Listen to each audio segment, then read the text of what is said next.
it hasn't really affected me in any way, but I'm really excited that it's finally happening, and it will be good to just be able to just, yeah, come into the subway right out of my door.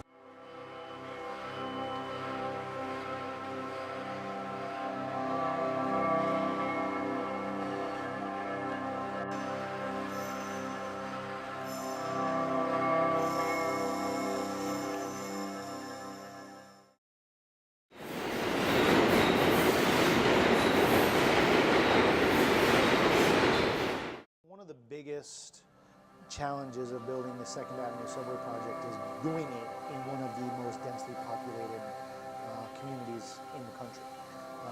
New York City's Upper East Side is, I think the census tract is somewhere in the neighborhood of 100,000 residents per square mile. If it's going to happen, of course, there's a countdown.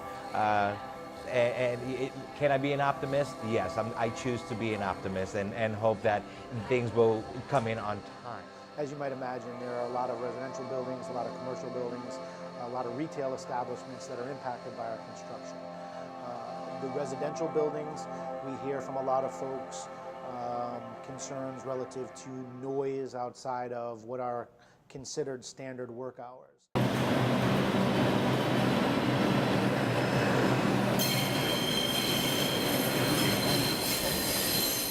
It's been a big disruption because they're cutting the streets down and it's harder to walk because there's 2 baby carriages. If you want to walk up, you can't. You see a baby carriage, 2 baby carriages. Forget it, you ain't coming down the block or going up the block. There ain't enough room.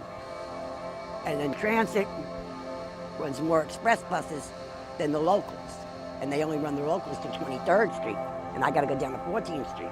And I can wait a half hour. It is difficult. It'll be great once they do it. But meanwhile, oh God, it's a horror. I just wish the hell it was over.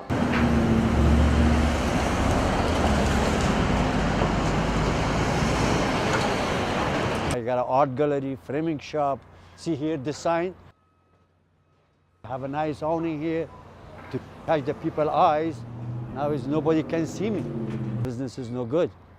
I didn't pay my rent is until like end of this month. I didn't pay it. I can't afford it, really. We do not compensate for loss of business. That's just not a practice that the MTA does get into. They have reached out to the city government, New York City elected officials, to find out whether there is tax abatements or different, programs that they could subscribe to for loss of business.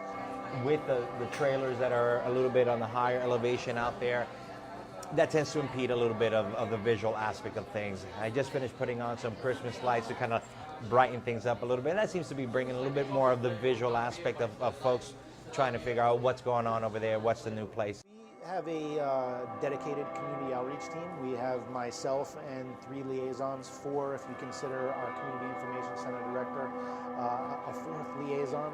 So we answer complaints and concerns in real time. We have a 24-hour hotline for complaints and concerns that come in outside of those work hours.